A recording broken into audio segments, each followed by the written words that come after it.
Mi'raj. Di sini. Maka Nabi Umar bin Khattab perintahkan waktu itu bangun masjid sebagai monumen.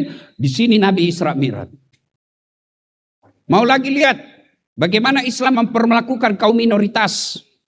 Waktu itu Umar bin Khattab sebagai pemimpin, presiden, Amirul Mukminin namanya sekarang.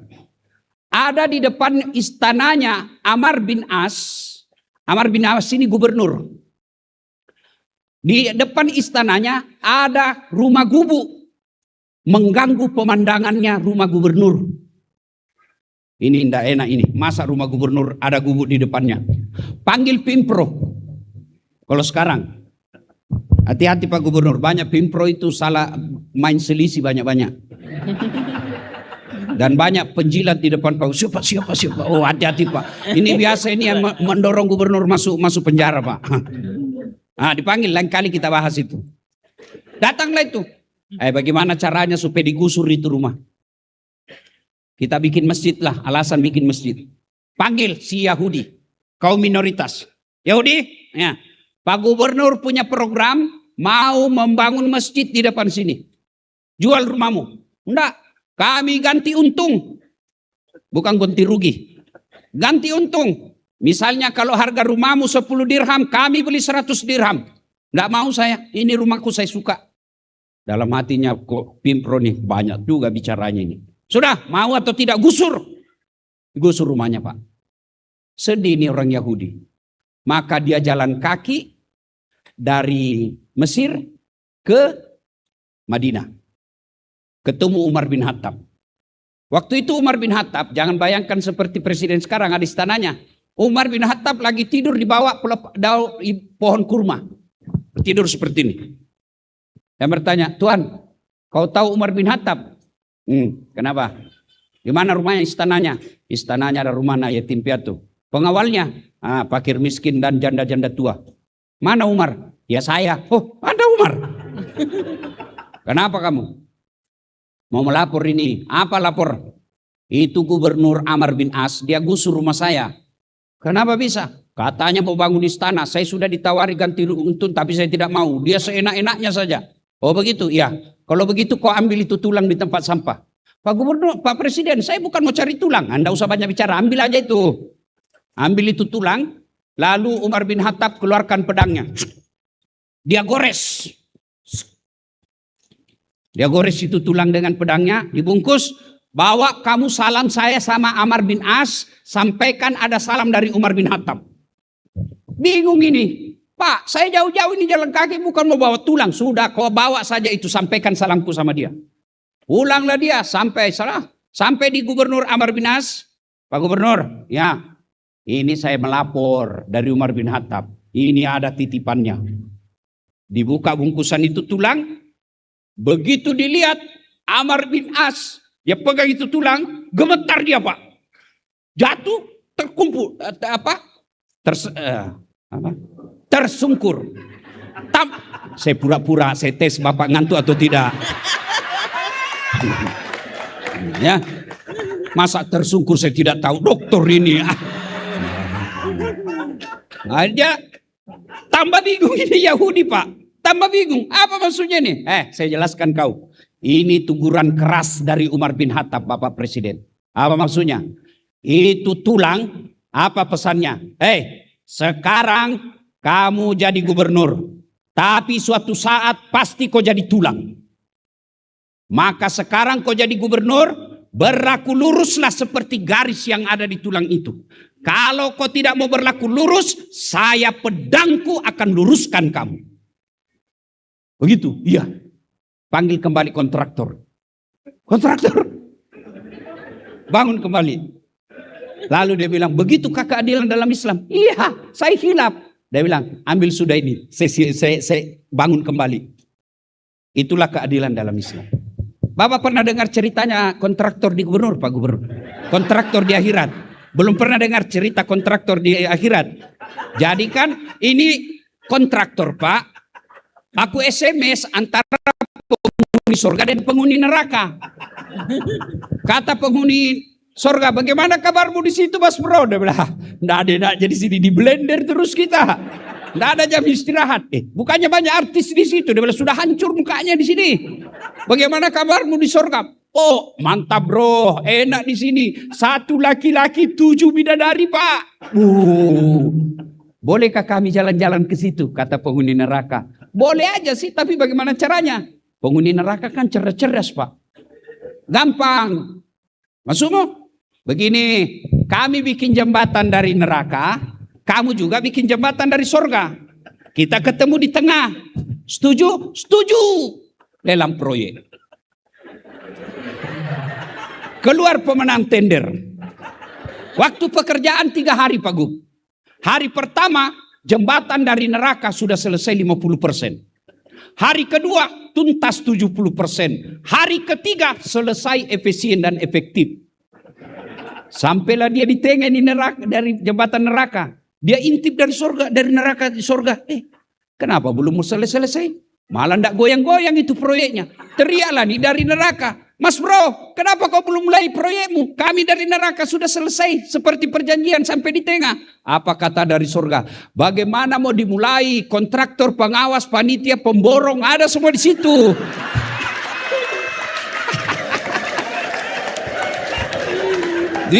Di sini hanya penghafal Quran. Nggak tahu kalkulator dia Pak.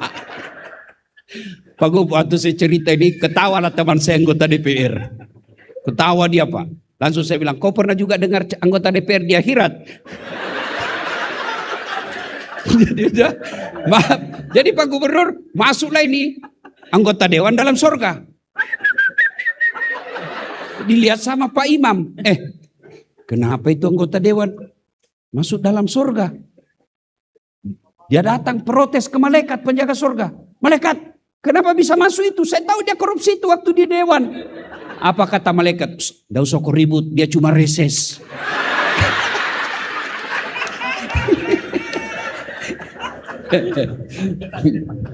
Sayonara, sayonara, sampai berjumpa lagi.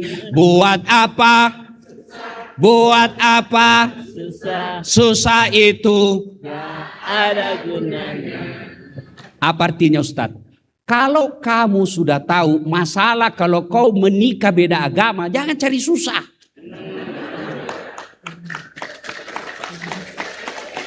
Itu susah, kau tidak cari saja dia datang. Apalagi kalau kau sudah cari, cantik Ustadz. Ada yang cantik juga, cuma aja dia bilang, aku kehilangan cinta. Bukan kehilangan cinta, kau kehilangan akal sehat. Apa dia bilang? Gunung kan kudaki, lautan ku seberangi. Nah kau hujan saja kau sudah lari. Mana ceritanya? Adik-adik sekalian, jangan cari masalah hanya karena soal cinta. Kau bilang cantik, ada seagamamu yang cantik. Kau bilang kaya, ada seagamamu yang kaya. Ngapain cari masalah? Memang bisa, tapi lebih banyak susahnya. Pertama, ketika kau menghadapi kesusahan ketika anakmu nanti lahir. Ikut mamanya, marah bapaknya. Ikut bapaknya, marah ibunya. Akhirnya anak gado-gado. Sudahlah. Itu cuma kamu kehilangan akal sehat. Baru 2 bulan anak-anak pacaran Pak Gubernur. Memang kayak bilang beleng-beleng. Baru 2 bulan pacaran sudah panggil papi mami. Pret. Waduh. Wah, sama cowoknya sopan betul. Terserah abang lah. Sama bapaknya kalau jabat tangan dia enggak cium Pak Gub. Dia coba begini. Sekali sama cowoknya.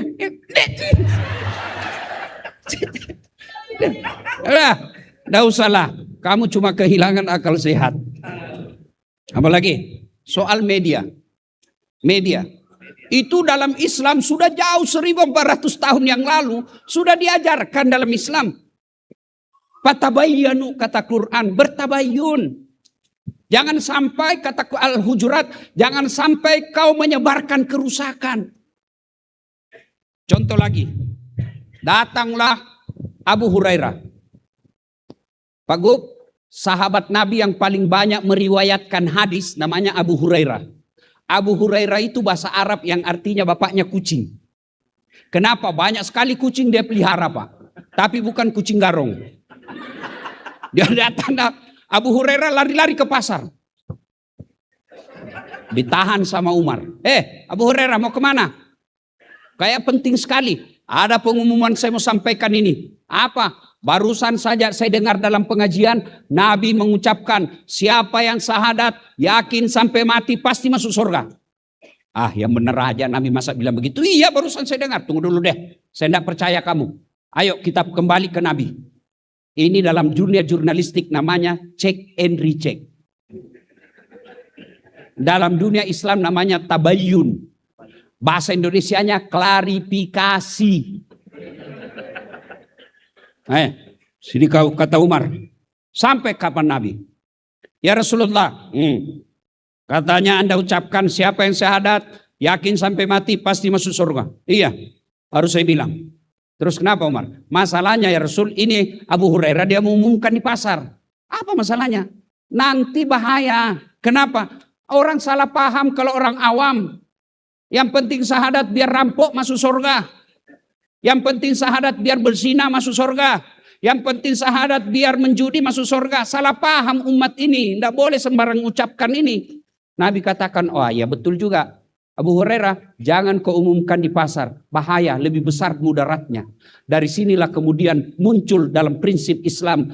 Likulli maqam maqal, wa likulli maqal maqam. Setiap ucapan ada tempat yang cocok untuk ucapan itu. Dan setiap tempat ada ucapan yang cocok untuk tempat itu. Jadi kalau lihat pidato, lihat dulu. Salah paham orang ini nanti. Bicara poligami. Betul kau mampu. Memang poligami sunnah. Tapi yang lain kau tidak lakukan. Nabi poligami. Tapi sholat malamnya tiap malam tidak pernah lepas. Nabi poligami. Karena Senin Kamisnya tidak pernah lepas. Nabi poligami tidak pernah kasar mulutnya. Kamu sholatmu hanya cuma hari Jumat. Itu aja paling terlambat datang, paling cepat pulang. Orang khotbah kau tidur, mau poligami, pret. Jadi lihat dulu, jangan salah. Kita dapat berita, tabayun dulu, benar enggak ini? Dan itu sekarang Pak, Bapak ingat itu kisahnya Ibrahim. Mbak Ibrahim kan, waktu ditinggal istrinya Siti Hajar, Ibrahim kata Islam, Abraham kata non-Muslim, ya kan? Ismail kata orang Islam. Apa kalau Katolik apa? Pokoknya saya jangan campuri orang lah. Nah, lalu kan ditinggal itu istrinya Siti Hajar sama Ismail. Ismail lagi kecil-kecil, balita lah sekarang. Kehausan Ismail. Lalu Siti Hajar melihat cari air. Dia lihat kayak ada air. Yang kita sekarang sebut dengan fata morgana. Dia datang, bukan air. Lihat lagi, bukan air. Itulah sekarang yang menjadi pelajaran ibadah dalam Islam namanya sa'i ketika haji. Melempar 3 jumroh. Sa'i namanya. Yang dilihat Siti Hajar waktu itu namanya fata morgana. Kita sekarang kehidupan sosial ada fata morgana. Apa fata morgana? Itulah AI, bukan sa'i, AI, artificial intelligence. Itu dia. Banyak sekarang. Saya selalu jadi korbannya Pak Gub. Muka-muka saya, suara-suara saya, video-video saya. Tapi apa dijual? Obat kuat.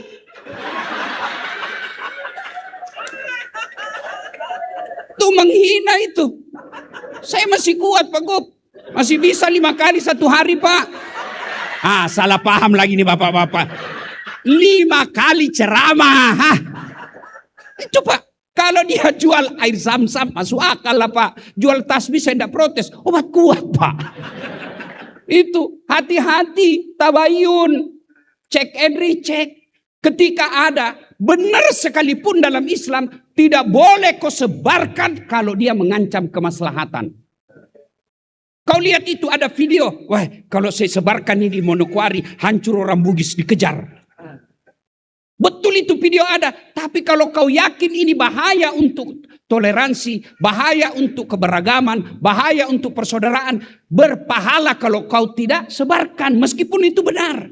Malah dosa kau sebarkan meskipun itu benar. Itulah yang disebut tabayun. Mumpung saya ingat Pak Gubernur, saya atas nama Kerukunan Keluarga Sulawesi Selatan mengucapkan terima kasih sebesar-besarnya kepada saudara kami yang ada di tanah Papua yang menerima perantau Bugis Makassar datang di tempat ini.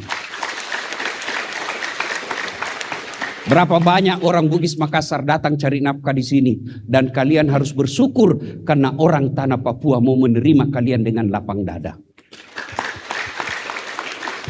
Apa lagi? Habis. Siapa bilang susah dilaksanakan, gampang diucapkan? Buktinya saya, Pak. Yang susah kalau kau tidak mau menerima perbedaan. Selama terima perbedaan, pasti, dan perbedaan dalam Islam itu disebut sunnatullah. Apa susahnya Allah kasih sama semua kulit kita? Apa susahnya Allah kasih seragam semua agama kita? Maka Al-Quran mengatakan, kenapa bersuku-suku dan berbangsa-bangsa? Lita'arafu, kata Allah dalam Quran, supaya kalian saling mengenal. Oh, ada orang Chinese yang kulitnya putih. Maka ibu-ibu seperti ibunya Ibu Susanto, bersyukurlah ibu karena warna kulitnya putih. Tidak perlu skincare. Betapa banyak ibu-ibu orang Bugis habis duitnya jutaan tiap bulan untuk kasih putih mukanya. Mukanya sudah putih, lehernya hitam. Maka ibu-ibu Tionghoa bersyukur dari lahir ibu sudah putih. Tapi bagi ibu-ibu yang sudah putih mukanya, jangan pula menghina kaum pribumi karena mereka lah yang kerja untuk ibu.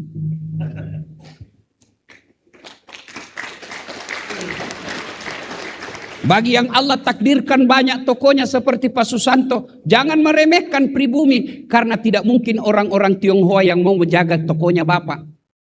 Pasti ada orang pribumi. Maka kalian orang pribumi hormati orang Tionghoa karena ada lapangan kerja dari mereka yang buka toko. Itulah disebut toleransi. Apa susahnya? Yang susah kalau kau tidak mau menerima perbedaan. Nah, pasti beda. Ini aja kita beda. Kenapa kita makan enak? Karena gigi kita beda-beda. Coba kalau semua gigi seri. Coba bayangkan kalau semua gigi seri, kita punya gigi, Pak. Bagaimana kita mau makan? Makan daging. Lama baru selesai, Pak. Atau semua gigi kita gigi geraham. Bagaimana kita mau potong itu sayur, Pak? Itulah hebatnya. Selain itu, kenapa makan enak? Karena masuknya bareng-bareng. Bersatu itu nasi. Bayangkan kalau dia masuk satu-satu itu nasi, Pak. Kapan selesainya makan, Pak? Itu enaknya bersatu. Dan Islam, bodoh kalian, keliru kalau tidak tahu makna persatuan. Kenapa Nabi hampir mewajibkan salat berjamaah? Karena di situ uhuwah, persaudaraan. Coba lihat kalau kita salat berjamaah. Apapun bahasamu, tidak boleh kau pakai bahasa masing-masing. Coba kalau pakai bahasa masing-masing, Pak. Mana bisa jalan berjamaah? Yang jadi Arab, yang jadi imam keturunan Arab. Dia takbir pakai bahasa Arab, Pak. Allahu Akbar. Makmum saudara kita dari tanah Bugis.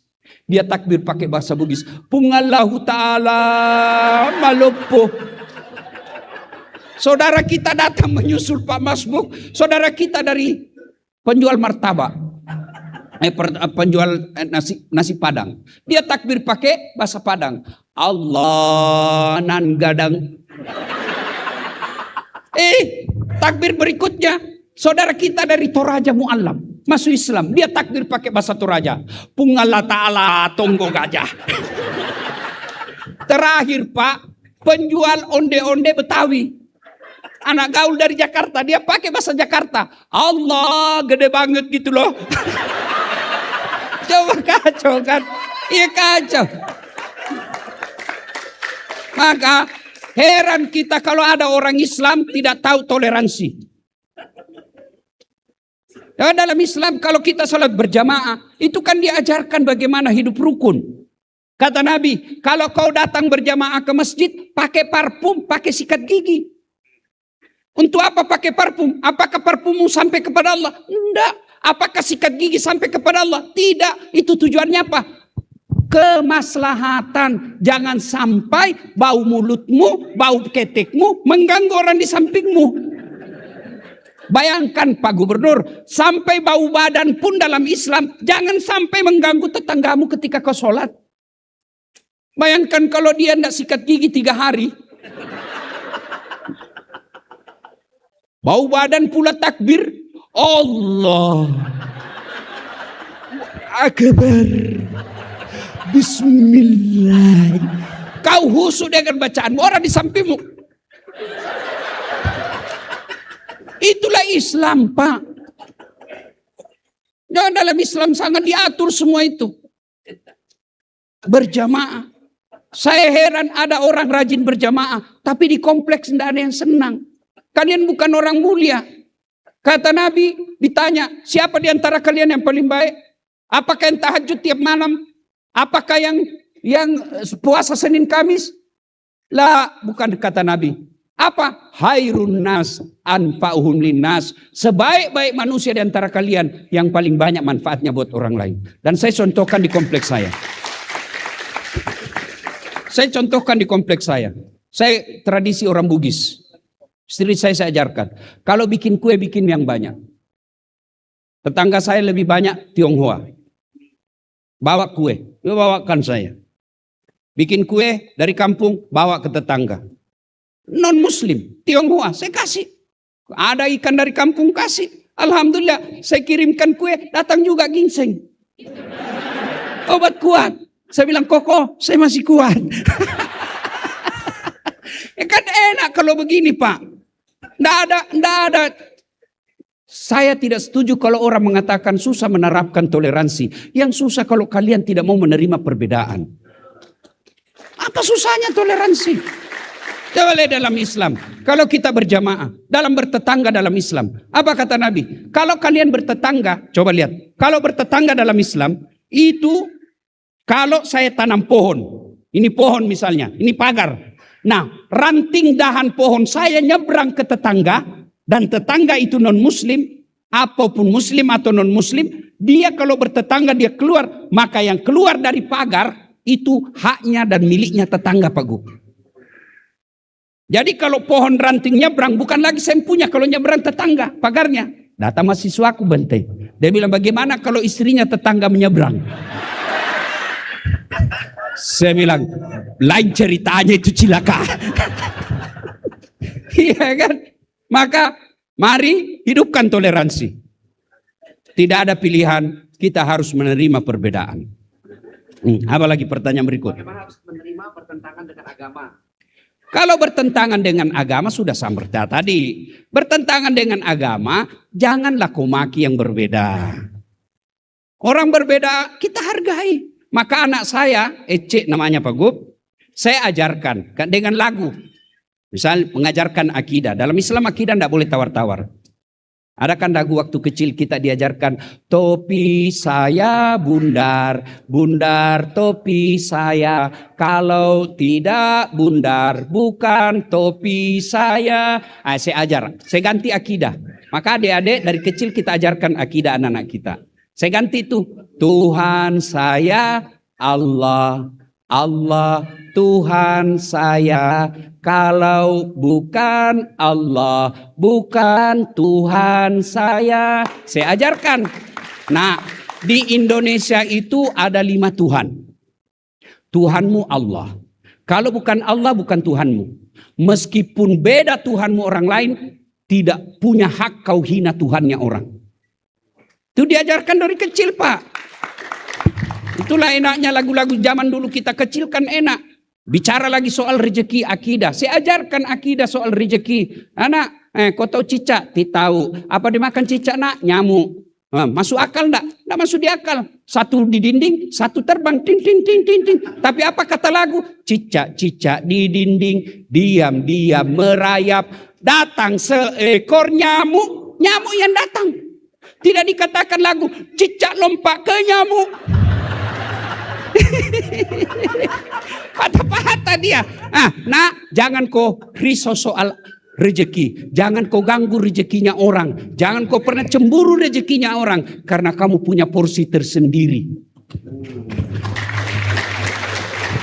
Kenapa pada Ustadz banyak ibu-ibu sekarang pinjol? Bukan karena dia miskin, tapi seleranya terlalu tinggi. Tidak ada orang mati kelaparan di tanah Papua. Lalu kenapa banyak pinjam? Karena seleranya terlalu tinggi. Ibu-ibu dulu gaji suami tidak jelas, tapi bisa punya rumah, punya tanah, meskipun gajinya tidak jelas. Kenapa sekarang umat Islam ibu-ibu ada gajinya suaminya jelas tiap bulan, tidak punya rumah? Kenapa? Gaya hidup. Ibu-ibu dulu cuma 3 pancinya. 1 panci memasak nasi, 1 panci masak air, 1 lagi untuk goreng-gorengan. Sekarang, waduh. Ibu Mariani, Ibu Susanto, banyak sekali. Sekarang pancinya ibu-ibu bingung saya. Ada panci anti gores, ada menggoreng tanpa minyak, tidak masuk akal sudah ini. Dan anehnya banyak pancinya tidak memasak. GoFood. Ini semua bukan karena kamu miskin, bukan karena Allah tidak kasih kamu rezeki, tapi kamu gaya hidup. Ibu-ibu dulu kalau mau minum, dia masak air. Sekarang apa? Semua botol. Ibu-ibu dulu tidak pernah kenal namanya susu kaleng. Karena sekarang susu kaleng. Susu kaleng berapa ratus ribu. Sudah cukup belum? Mesti kamu beli lagi dotnya. Mesti 5 dot. Beli lagi botolnya. Beli lemari tasnya. Berapa memang ratus ribu habis duitmu hanya untuk itu. Coba kalau pakai ASI. Higienis, praktis, ekonomis. Selesai. Selesai Pak. Lebih airnya kasih sebagian suamimu. Iya toh. Ya Masya Allah ya. Apa lagi? Habis. Tepuk tangan buat Ustaz. Luar biasa. Baik, luar biasa ya. Baik, saya mau nambahkan satu saja mengenai tadi praktik. Teori gampang, tapi praktiknya susah katanya. Saya pernah bikin satu tips di TikTok dan di YouTube ya. Nanti Anda boleh follow Instagram kami ya. Jadi Pak Ustaz itu Instagramnya ya Dasat Latif 1212 Instagramnya. Yang Bante Dirapunyo sesuai namanya. Ada ya namanya ya.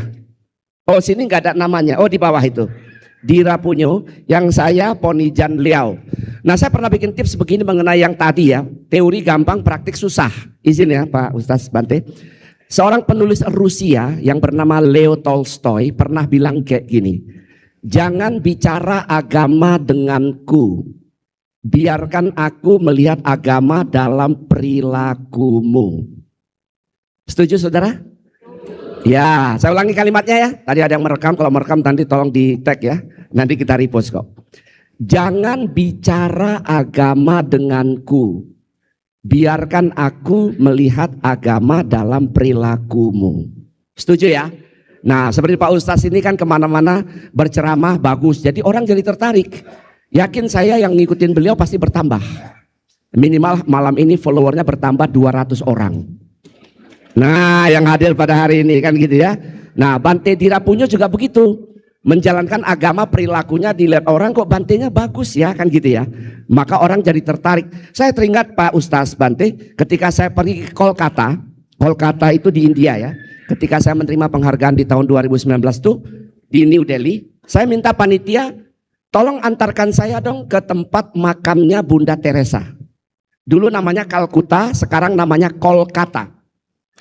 Begitu saya sampai di sana, maka saya lihat komunitas itu kan negara Hindu ya, betul ya, mayoritas Hindu India ya Pak Ustaz ya.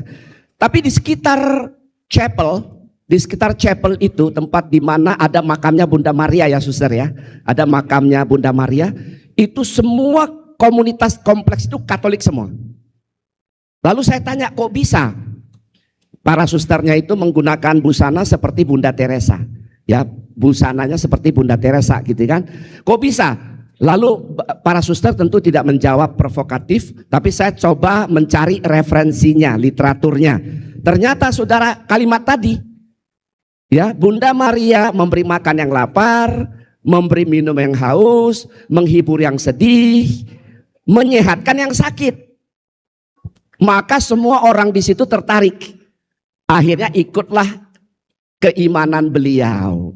Jadi kalau mau cari umat sebetulnya, kalau bahasa saya, nggak usah kita sibuk ya, ngomong panjang kali lebar jadi luas, tapi perilaku kita baikin dulu. Setuju nggak?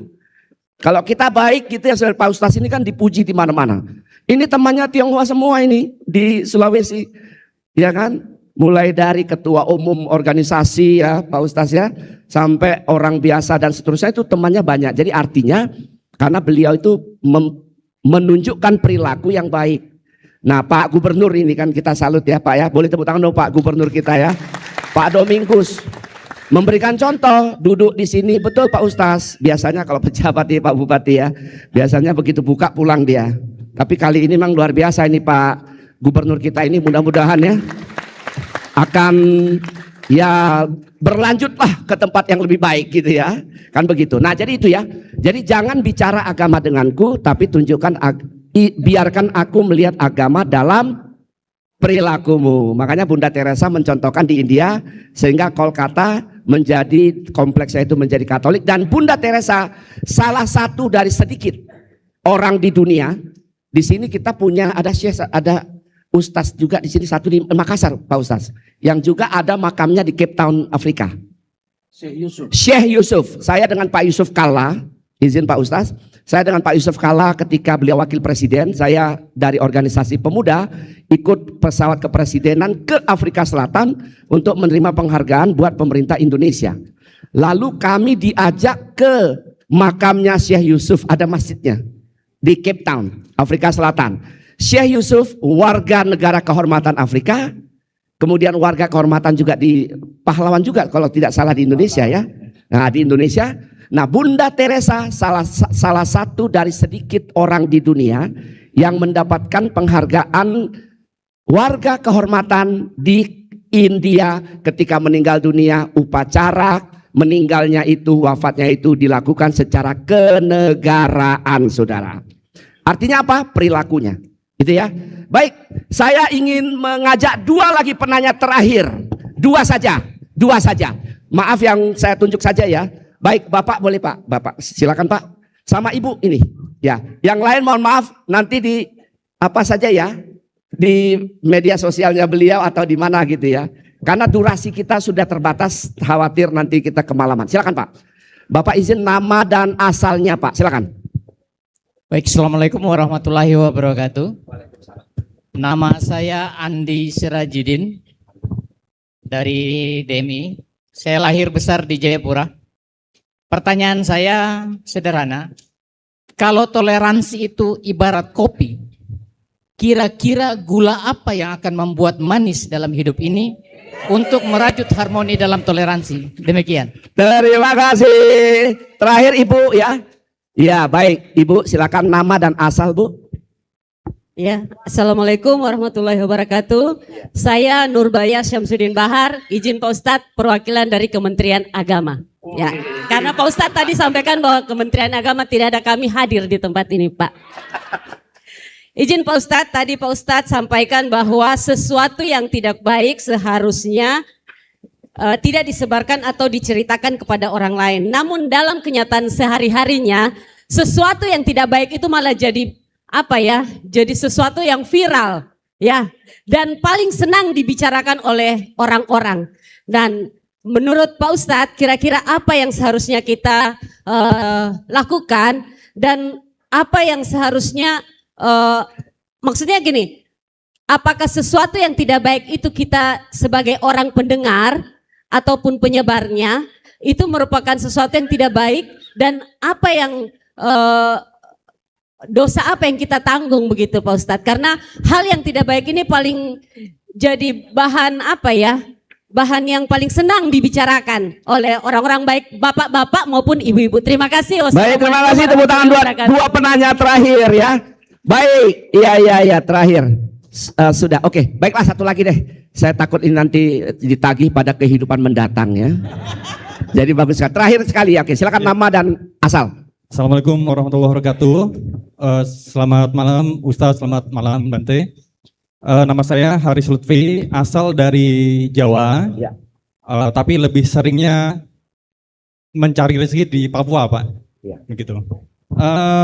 Terkait toleransi, bagi saya ya, orang Jawa yang merantau di Jakarta kemudian di Papua gitu. Bagi saya di Papua soal toleransi itu sudah final gitu loh. Apalagi tadi sudah disampaikan oleh Pak Gubernur bahwa dari tahun 2017 Papua Barat meraih peringkat nomor 1 terkait toleransi di Indonesia gitu. Bahkan 2018, 2019 juga. Nah, pertanyaan saya satu Pak.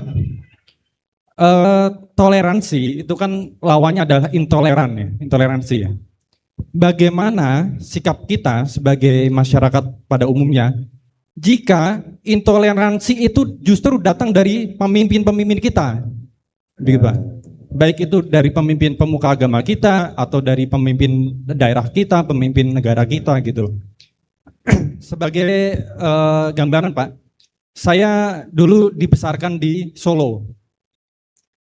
Kemudian saya itu merantau di Jakarta. Jadi saya dulu dipimpin Pak Jokowi itu 3 kali Pak. Baik di daerah di Solo, saya pindah ke Jakarta tahun 2011, Pak Jokowi pindah juga tahun 2012 mengikuti pilkada DKI. Kemudian beliau 2014 mencalonkan diri sebagai presiden gitu. Saya merasakan betul itu saat itu bagaimana keadaan secara perpolitikan intoleransi itu disampaikan oleh pemimpin-pemimpin pemuka agama kita. Oke. Gitu. Baik, terima kasih. Udah ditangkap maksudnya. Terima kasih. Tepuk tangan Pak Andi ya. Baik. Ya Bante, silakan Pak Ustaz. Ya, karena waktu makin larut. Ya. Pertama, seandainya ini kopi, gula apa yang paling? Yaitu menerima perbedaan. Gula aren kalau kopi aslinya. Tapi kalau untuk toleransi, yang paling top menerima perbedaan. Itu aja rumusnya, tidak ada rumus lain. Kemudian Ibu yang tadi, apa itu? Ya, Kementerian Agama. Ya. Jadi Ibu, soal menyampaikan, ya, ada dalam dunia jurnalistik disebut begini bahasanya. Bad news is good news. Berita jelek itulah berita yang baik. Nah, saya alhamdulillah Allah takdirkan belajar soal ini. Ya. Jadi ada memang perbedaan Bu. Dunia jurnalistik negara maju dengan negara berkembang dan terbelakang. Negara terbelakang dan negara berkembang itu senang berita-berita kriminal. Berita-berita mistik. Sinetronnya dia suka yang CEO menyamar jadi miskin. Itu yang begitu dia senang. Ya, yang dia senang itu horor-horor. Ya, seperti orang pelit kuburnya dimakan ulat. Dia senang yang begitu. Maka karena TV dia cari penonton yang banyak. Apa sebabnya? Karena penonton banyak pengiklannya. Kalau banyak pengiklan berarti banyak pemasukan. Itu bagi negara terbelakang dan negara berkembang. Sementara media negara maju, dia senang apa? Berita gaya hidup. Pergi ke wisata, maka dia senang masak-memasak, berita-berita masak-memasak. Coba lihat TV-TV Jepang. Itu apa yang dia kadang-kadang adalah olahraga yang kompak satu keluarga. Yang dia beritakan olahraga bagaimana memupuk silaturahmi karena mereka jarang ketemu. Ya. Nah, sekarang bagaimana kalau kita dapat berita buruk? Dalam Islam pernah Nabi tanya, "Atadruna manil muflis?" Tahukah kamu orang bangkrut di akhirat? Yang tidak sholat, yang tidak puasa, yang tidak haji, tidak zakat. Nabi bilang, enggak, dia puasa, dia zakat. Kalau begitu siapa ya Rasul? Jarusu wahati'ur rahim. Tetangga yang jahat sama tetangganya dan memutuskan silaturahmi. Kenapa putus silaturahmi? Penyebabnya gosip. Gosip. Nah, perempuan itu memang kata Nabi dua saja penyebabnya perempuan gampang masuk neraka. Satu, dia tidak bisa tahan mulutnya. Dua, dia tidak mensyukuri suaminya.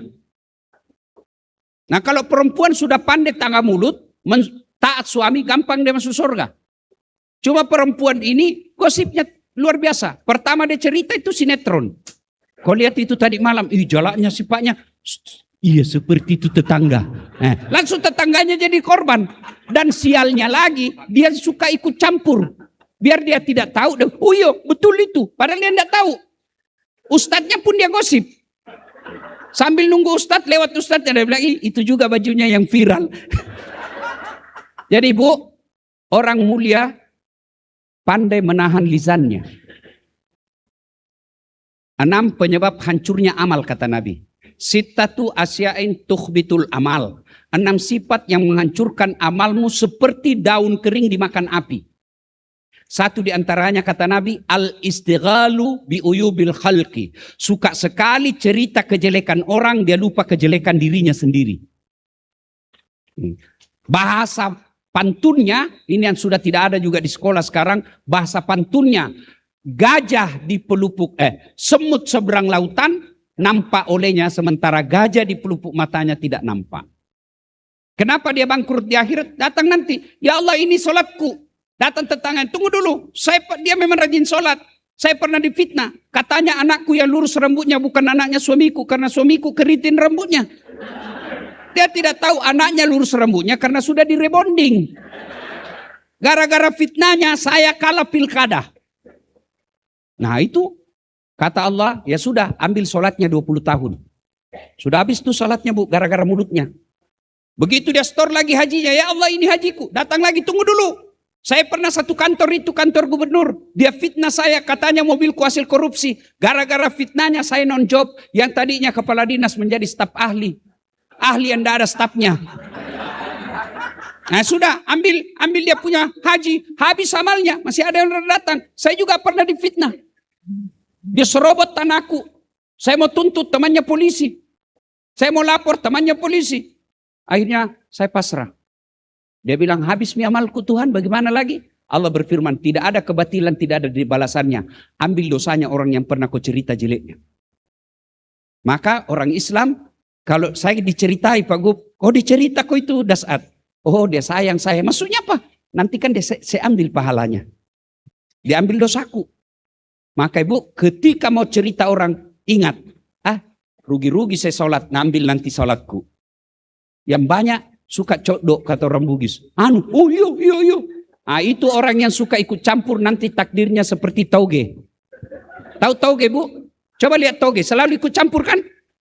Ada jalan kote? Ada. Gado-gado? Ada. Soto? Ada. Pecel? Ada. Makanya Allah takdirkan karena suka ikut campur, tidak ada toge yang lurus, semuanya bengkok. Makanya kalau ada pagi-pagi gosip, toge nih. Dah? You understand? Nah, thank you. Mana lagi tadi? Mana yang ketiga tadi? Terakhir, apa tadi ditanya? Nah, Nabi bilang begini. Kalau kau melihat kebatilan, ada 3 caranya.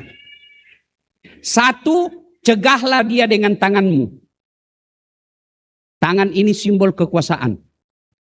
Jadi kita lihat ada bupati yang justru mencembingkan intoleran, gubernur turun tangan, tegur. Ketua DPR tegur, itu dengan kekuasaan namanya. Tidak bisa kok karena kau bukan bupati, maka kata Nabi yang kedua caranya, pabilizani, dengan lisan. Sampaikan dia. Ucapkan secara langsung kepada dia. Nah, kritik dia. Sampaikan.